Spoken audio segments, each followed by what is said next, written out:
भगवान है हनुमान जी। हनुमान जी यानी ध्यान। उदयनिधि स्टालिन धर्म को गाली नहीं दे रहा है, उदयनिधि स्टालिन अज्ञानता को गाली दे रहा है। तुम्हारे पास राम रूपी रसायन है कि दुनिया में सबसे बड़ा पाप है अपने आप को कमजोर समझना।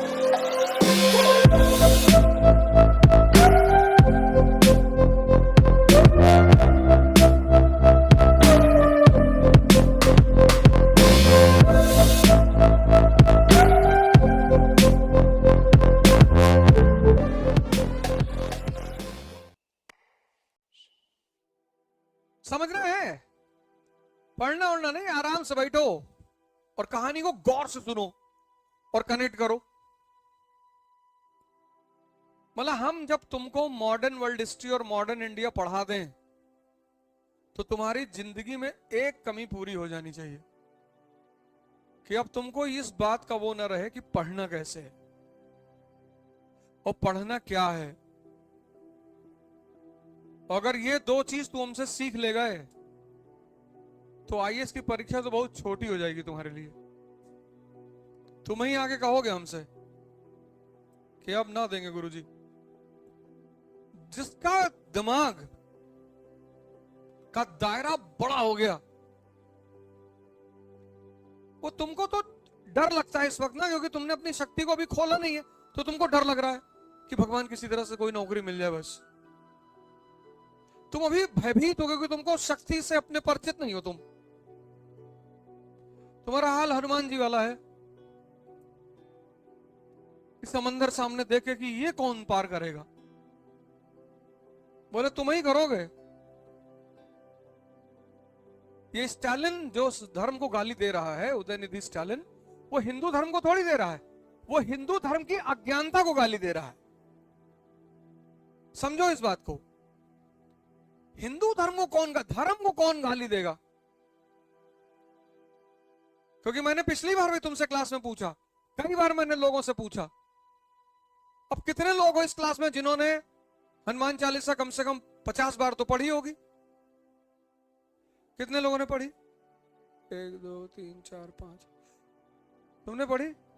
8 सिद्धियां गिनाओ। ले देखो, इसको गाली दे रहा था वो। अरे 50 बार तुम्हारे सामने से एक लाइन गुजरी, अष्ट सिद्ध नौ निधि के दाता, और तुम चापे जा रहे हो। तुमको कह रहा हूं मतलब ही नहीं हमको ये क्या लिखा हुआ है। तुम उसको नाहक में गाली दे रहे हो उदयनिधि स्टालिन को। सही कर रहा है वो कोई गलत काम थोड़ी कर रहा है, क्योंकि जिसने हनुमान चालीसा जो समझ जाएगा वो कमजोर रह ही नहीं सकता। कलयुग में एक ही भगवान है हनुमान जी। कलयुग से तुम्हें एक ही आदमी बता सकता है, हनुमान जी। हनुमान जी यानी ध्यान। सोचो तुम 50 बार से ज्यादा पढ़ चुके होगे, तुमने कभी ध्यान ही नहीं दिया। कल बताना मुझे 8 सिद्धियां, अष्ट सिद्ध और 9 निधियां। लोग तड़पड़ा रहे, अरे उदयनिधि स्टालिन गाली दे रहा, अंधविश्वास को गाली दे रहा है। 50 बार पढ़े, उसमें लिखा हुआ है राम रसायन तुमरे पासा। तुम्हारे पास राम रूपी रसायन है।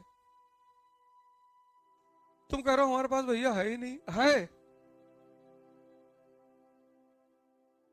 कभी स्टालिन वो कारगिल पार्क में टहलना, उसमें विवेकानंद के बड़े सारे कोट्स लिखे हुए हैं। उसमें एक कोट बड़ा प्यारा है, एक ही लाइन का है कि दुनिया में सबसे बड़ा पाप है अपने आप को कमजोर समझना,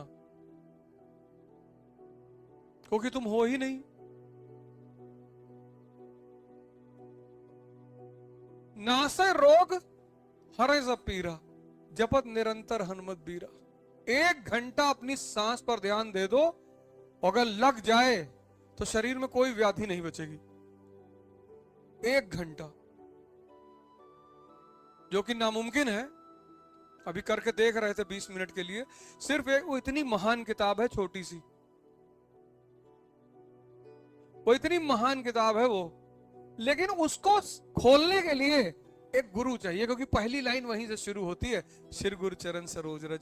तुम अकेले ना जान पाओगे उसका राज, तुमको खुद से वो नहीं पता चलेगी। तुमको एक आदमी चाहिए जो तुमको हर लाइन का मतलब बता दे कि देखो बेटा ये इसका मतलब ये है। और लास्ट में है जो ये पढ़े हनुमान चालीसा होए सिद्ध साखी गौरी सा, शंकर जी जैसा बना। हनुमान जी कह रहे हैं कि हमको स्मरण करोगे हम तुमको शिव जैसा बना देंगे। उदयनिधि स्टालिन धर्म को गाली नहीं दे रहा है, उदयनिधि स्टालिन अज्ञानता को गाली दे रहा है। मैं उसकी बात का बुरा ही नहीं माना, क्योंकि जो हनुमान चालीसा समझ जाए मार दे एक हाथ, धरती उरती फट जाए तुरंत।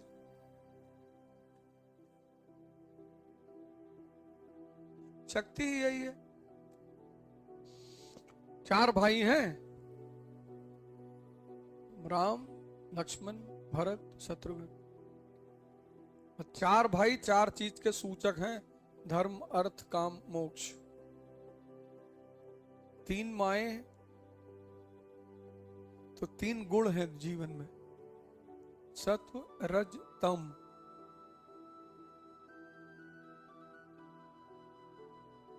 कभी तुमको रामायण रामचरितमानस का मतलब क्या है अगर ये वास्तव में समझना है तो हमारे एक संत हैं बहुत बड़े भारत में, धारकुंडी महाराज, उनकी व्याख्या है रामायण की, पढ़ लोगे ना 3-4 आंख अपने आप खुल जाएगी घटाक से। हिंदी में व्याख्या, हिंदी में मानस की व्याख्या। संतों को डिस्क्रिप्शन पढ़ोगे तो जीवन में बहुत फायदा होगा। पुरोहित अच्छा काम करते हैं, थोड़ा सा इंफॉर्मेशन देते हैं, लेकिन उतनी गहराई से उनको धर्म की पकड़ नहीं होती।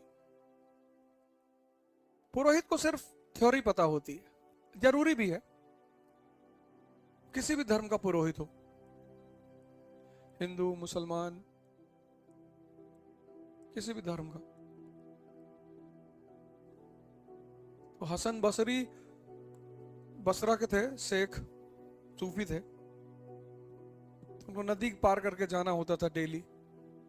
तो मस्जिद के मौलाना से उन्होंने कहा कि मौलाना साहब डेली नदी पार करना पड़ता है, 50 पैसा देना पड़ता है। तो मौलाना ने कहा कोई जरूरत नहीं है यार, दुआ पढ़ लिया करो, दुआ पढ़ के और नदी पे चले जाया करो इसे चलते हुए। तो उन्होंने कहा ठीक है, वो गए दुआ पढ़े और पार हो गए चलते चलते। अब वो डेली यही करते थे, चल के चले आते थे, उतर आते। एक दिन मौलाना साहब फंस गए नदी किनारे, रात में नाव बंद हो गई। मौलाना साहब बसरी साहब को मिले, बोले यार हसन यार नदी पार करनी है। अरे बोले क्या, आप ही तो बताए थे हमको कि दुआ पढ़ लो निकल जाओ, तो आप भी पढ़ के निकल जाओ। तो बोले तुम निकल जाते हो? अरे बोले है तब से तो यही कर ही रहे हैं। तो दुआ पढ़े हसन साहब और नदी पे चलते हुए चले गए, फिर लौट आए। मौलाना को लगा अरे यार हम ही बताए थे इसको। तो मौलाना भी पढ़ के चले, जैसे चले डूब गए। बहुत बड़े संत थे वेस्ट एशिया में, बयाजिद। तो दोनों लोग उनके पास गए कि महाराज यही सिखाए थे हमको, ये डूब जा रहे हैं और हम चल रहे हैं। तो कहे तुम बहुत यकीन से पढ़ते हो, इनको पता तो है यकीन नहीं है।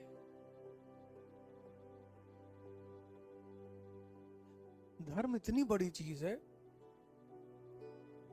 हम तो इतने लोग गाली वाली देते रहते हैं, ये है वो है, हम राम को नहीं मानते। बहुत अच्छा, बहुत बढ़िया, जाओ चाय पियोगे? नहीं नहीं, जाओ।